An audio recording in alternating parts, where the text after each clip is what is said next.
네, 안녕하십니까. 이영권의 잘 사는 경제스쿨. 오늘은 그 5번째 시간입니다.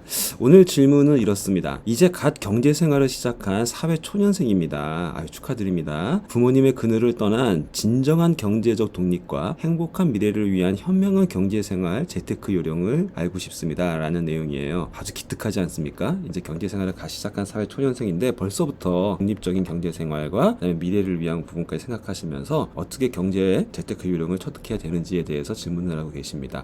여러 가지 앞으로 제가 차근차근 설명을 드리겠지만 이 답에 대해서는 사실 답이 한 번에 나오지는 않는 답이에요. 꾸준히 제 프로를 들어주셨으면 좋겠고요. 일단 오늘은 그 큰 관점에 있어서 와이즈 법칙이라는 거 하나를 좀 말씀을 드릴게요.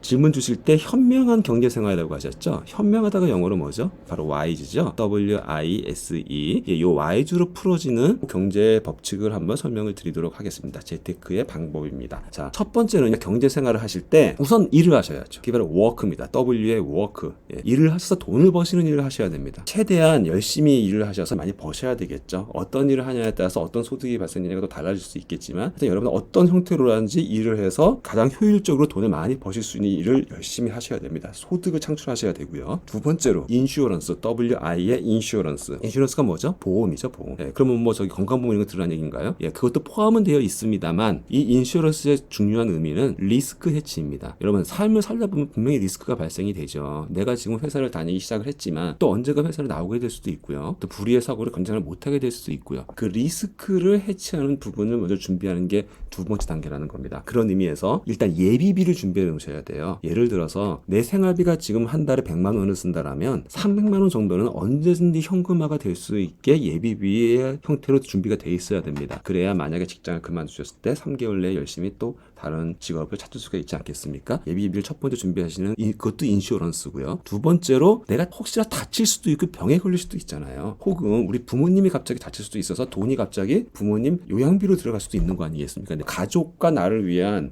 그런 보험도 분명히 재테크의 하나인 부분인 겁니다. 중요한 부분이에요. 보험 요즘 별로 안 좋아하시는 분들 많으신데 전문가의 그 자문을 얻으셔서 가장 적은 비용으로 최대 효과를 얻을 수 있는 보장성 보험은 제 개인적으로는 적극 추천을 드립니다. 그것마저도 싫다고 하신다라면 일정 부분의 돈을 내가 인슈런스 개념, 보험의 개념으로 나중에 내가 병원비나 건강을 위해 쓰겠다는 계좌로 따로 저축을 해두시는 필요가 있습니다. 이걸 준비해놓지 않다가 만약에 갑자기 수술이 들어간다 그랬을 때는 큰일 나겠죠. 갑자기 융자를 끌어들여야 되고 그러다 보면 이제 경제가 꼬여버리게 되기 때문에 그런 의미에서 두 번째 인슈런스 이거는 예비비 혹은 건강보험이나 보장성 보험 혹은 그걸 대신할 수 있는 저축을 자발적으로 준비하시는 게 바로 두 번째입니다. 세 번째는요. 저축입니다. 세이빙. YG의 WIS의 세이빙. 월급 받으시면 여러분 오랜만에 돈 번 김에 부모님 선물 사드리고 나도 못한 것 좀 사고 뭐 이제 소위 플렉스도 해보고 싶고 여행도 가보고 싶고 뭐 이런 생각이 드실 거예요. 쓰고 나서 모으는 게 아니고요. 반드시 세이빙을 먼저 하셔. 저축을 먼저 하셔야 되는 겁니다. 저축. 하실 때는 목표를 좀 잡으세요. 초기, 중기, 장기로 나눠가지고요. 향후 5년 내에 내가 어떤 걸 해야 된다. 예를 들어서 향후 5년 내에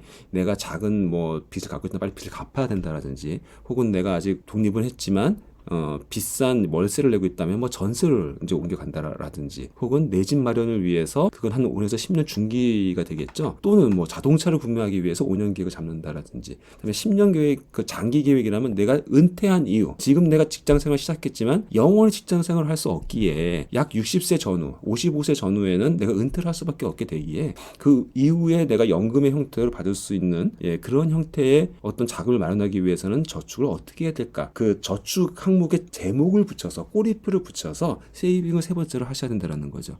그 이후에 마지막에 엔조이 돈을 마음껏 쓰시라는 겁니다. 와, 나 지금 쥐꼬리가 뜯기 월급 받고 있는데 이걸 네 가지로 하라고요? 어렵죠. 하지만 이 순서가 중요한 겁니다. 순서가 중요한 거예요. 첫 번째 소득을 열심히 일해서 많이 벌어라. 돈을 많이 벌어라는 얘기입니다. 열심히 일해서. 두 번째 그 돈 중에 일부는 반드시 리스크 해치를 위한 인슈어런스 보험성 자산을 마련해 두어야 된다. 그 다음에 세 번째는 내가 단기, 중기, 장기의 개념으로 앞으로 인생 스케줄에 맞춰서 필요한 자산을 준비해 놓을 그런 저축을 시작하셔야 된다. 혹은 투자를 시작하셔야 된다라는 내용이고요. 네 번째로 그러고 나서 최소한의 경제적 자유로 엔조이를 하셔야 된다. 순서 중요합니다. 다시 한번 정리해 드릴게요. WISE 1번 워크 일을 해서 돈을 벌어라. 두 번째, I, 인슈런스, 보험성 자산을 준비해라. 3번, 세이빙, 미래를 위한 자산 구축을 위한 저축을 해라. 네 번째, 그러고 나서 남은 돈으로 enjoy를 즐기셔라. WISE, 현명한 경제 생활을 위해서는 바로 이 WISE만 염두에 주신다라면 여러분의 미래는 밝아지실 겁니다. 다음 시간에 뵙겠습니다.